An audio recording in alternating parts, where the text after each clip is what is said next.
दोस्तों हल्दीराम भुजिया बेचने के छोटी सी शॉप से शुरू हुआ एक ऐसा बिजनेस है जो आज इंडिया ही नहीं बल्कि दुनिया के 80 से भी ज्यादा देशों में अपने फूड प्रोडक्ट्स को सेल करता है। डोमिनोज और मैकडी जैसे इंटरनेशनल ब्रांड्स भी आज इंडिया में इनसे काफी पीछे हैं। अपने राजस्थानी जायके को एक इंटरनेशनल ब्रांड बनाने के पीछे कुछ गरीब और कम पढ़े लिखे लोगों का सपना ही था, जिनकी छोटी छोटी कोशिशों ने आज $3 बिलियन का एक विशाल बिजनेस एम्पायर खड़ा कर दिया है। हल्दीराम की कहानी में struggle, ups and downs, family drama सब कुछ है, लेकिन कभी भी इन सब बातों का कंपनी के ग्रोथ पर असर नहीं दिखा और यही हमारी आज की वीडियो को और भी ज्यादा दिलचस्प बनाता है। हम आगे वीडियो में जानेंगे कि हल्दीराम की इस सक्सेस के पीछे की कहानी क्या है और वो कौन सी बिजनेस स्ट्रेटजीज हैं जिन्हें अपनाकर आज हल्दीराम $1 बिलियन कंपनी बन चुका है। दोस्तों इस कहानी के 3 मुख्य किरदार हैं। गंगा बिशन अग्रवाल जिन्होंने हल्दीराम की नींव रखी, उनके ग्रैंडसन शिव किशन अग्रवाल और मनोहर लाल। शुरुआत होती है साल 1937 में जब गंगा बिशन अग्रवाल ने हल्दीराम कंपनी की शुरुआत की थी। दरअसल उनके पिता तनसुख दास की राजस्थान के बीकानेर में एक छोटी सी भुजिया की दुकान थी और उसी दुकान से उनके घर का खर्च चलता था।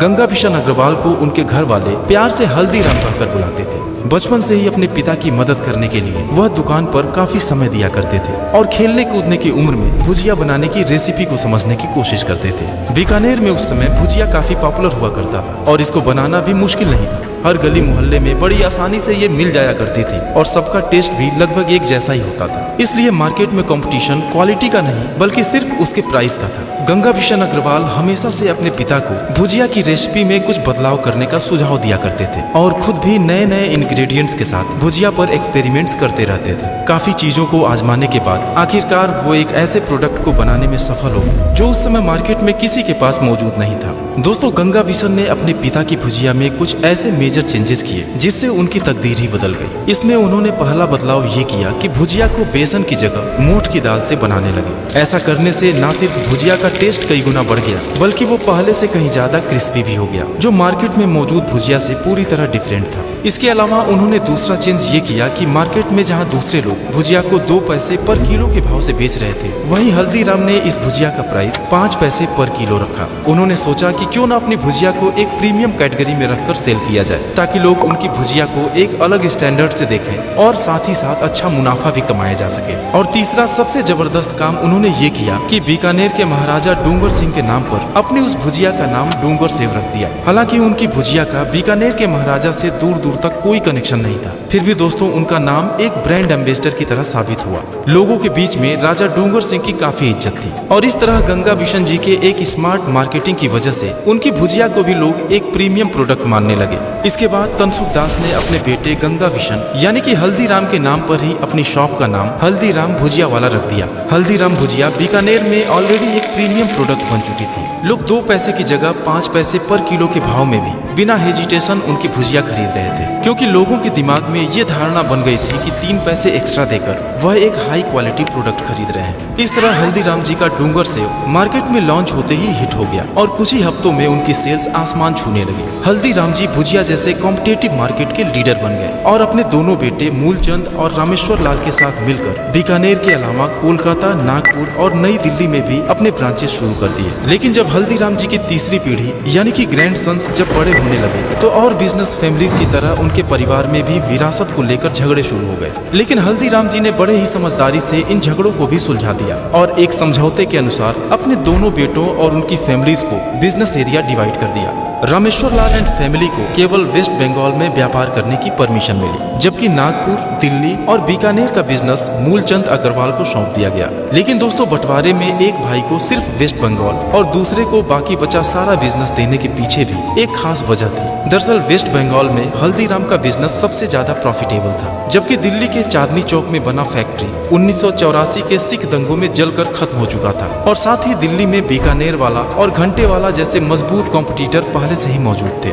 दूसरी तरफ नागपुर में भुजिया कुछ खास फेमस नहीं था और हल्दीराम की मार्केट में कोई अच्छी पकड़ भी नहीं थी। मामला सुलझने के बाद पूरा अग्रवाल परिवार फिर से बिजनेस को आगे बढ़ाने में लग गया। और दोस्तों अब कहानी में एंट्री होती है दूसरे सबसे इम्पोर्टेंट कैरेक्टर शिव किशन अग्रवाल जी की, जो इस कंपनी को ऐसे लेवल पर ले गए जिसे किसी ने सोचा भी नहीं था। शिव किशन जी ने अपना फैमिली बिजनेस तो 60s में ही ज्वाइन किया था, लेकिन टेरिटोरियल डिवीजन के बाद उन्होंने अपना फोकस नागपुर के बिजनेस पर किया, जिसको आगे बढ़ाने के लिए उन्हें काफी स्ट्रगल भी करना पड़ा। दरअसल उस समय सिर्फ नागपुर में ही नहीं बल्कि पूरे महाराष्ट्र के अंदर भुजिया का कोई खास डिमांड नहीं था। ऐसे में शिव किशन जी ने महाराष्ट्र के लोगों की फूड हैबिट जानने के लिए मार्केट रिसर्च का फैसला किया और उन्होंने नागपुर के पूरे मार्केट को खंगाल डाला। और कई महीनों के रिसर्च के बाद उन्हें इस मार्केट के अंदर दो बड़ी अपॉर्चुनिटीज नजर आई। इसमें सबसे पहली चीज उन्होंने ये नोटिस किया कि महाराष्ट्र के लोग उस समय ज्यादा तरह के स्नैक्स के बारे में नहीं जानते थे, और दूसरी चीज कि वहाँ स्वीट्स के नाम पर कुछ गिनी चुनी मिठाइयाँ ही मौजूद थी। यानी कि महाराष्ट्र के मार्केट में स्नैक्स की अलग अलग वेराइटीज और दूसरे रीजन्स की अलग अलग मिठाइयों को इंट्रोड्यूस करने का अच्छा स्कोप था। और दोस्तों यही सब सोचकर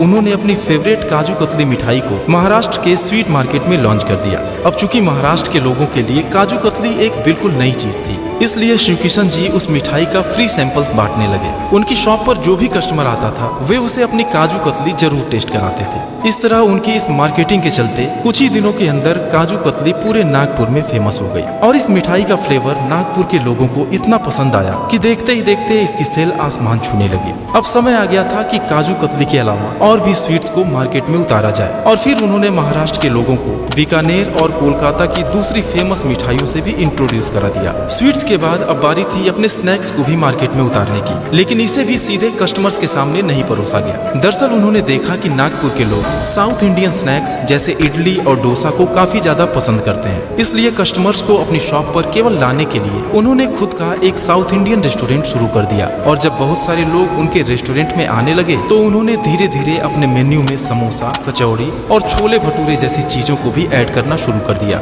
इस तरह शिव किशन जी ने पहले लोगों का भरोसा जीता और फिर उन डिशेज को लोगों के सामने पेश किया जो महाराष्ट्र में किसी के पास नहीं थी। और इन जबरदस्त बिजनेस स्ट्रेटजीज और टेस्टी प्रोडक्ट के चलते अगले कुछ सालों में हल्दीराम की सेल्स कई गुना बढ़कर नई ऊंचाई पर पहुंच गई। दोस्तों अब इस बात में कोई शक नहीं है कि हल्दीराम को इस मुकाम तक पहुंचाने में शिव किशन जी का योगदान काफी ज्यादा अहम रहा था। लेकिन अब हल्दीराम की सक्सेस जर्नी में तीसरे और सबसे अहम किरदार के बारे में जिक्र करना भी काफी जरूरी है, जो हल्दीराम को इस लेवल से भी ऊपर लेकर गए और इंडिया के अलावा दुनिया भर के देशों में इस ब्रांड को पॉपुलर बना दिए। वो शख्स थे मनोहर लाल अग्रवाल, जिन्होंने इस बिजनेस को आगे बढ़ाने में दो ऐसी स्ट्रेटजीज अपनाई थी जो हल्दीराम की स्टोरी में एक बहुत ही बड़ा गेम चेंजर साबित हुई। दोस्तों ये अर्ली 90s का वो समय था जब कोई भी ब्रांड पैकेजिंग पर कोई खास ध्यान नहीं देता था। ऐसे में मनोहर लाल ने अपने ब्रांड को और भी ज्यादा फेमस बनाने के लिए हल्दीराम के ब्रांडिंग के साथ महंगी, कलरफुल और प्रीमियम पैकेजिंग का इस्तेमाल करना शुरू कर दिया, ताकि लोगों को ये महसूस हो कि वह मार्केट के एक ट्रस्टेड प्रोडक्ट को खरीद रहे हैं। उनके ऐसा करने की वजह से लोगों के बीच न सिर्फ ब्रांड अवेयरनेस बढ़ी, साथ ही हल्दीराम के लिए लोगों का ट्रस्ट पहले से भी कहीं ज्यादा मजबूत हो गया। उन्होंने अपने ऑफलाइन डिस्ट्रीब्यूशन नेटवर्क को भी काफी मजबूत किया ताकि उनके प्रोडक्ट्स लोगों तक आसानी से पहुंच सके। इसके अलावा मनोहर लाल जी की दूसरी स्ट्रेटजी ये रही कि उन्होंने बड़े बड़े शहरों में हल्दीराम के स्टोर्स खोलने शुरू कर दिए, जिसके चलते सिर्फ कुछ ही सालों में हल्दीराम की सेल्स सैकड़ों गुना बढ़ गई। मूलचंद अग्रवाल एंड फैमिली के बढ़ते बिजनेस और कद को देखकर रामेश्वर लाल के फैमिली मेंबर्स ने 1991 में दिल्ली में भी अपना प्रोडक्ट हल्दीराम के नाम से लॉन्च कर दिया, जिसकी उन्हें परमिशन नहीं थी, क्योंकि एग्रीमेंट के हिसाब से वह सिर्फ वेस्ट बंगाल में ही हल्दीराम के नाम से बिजनेस कर सकते थे।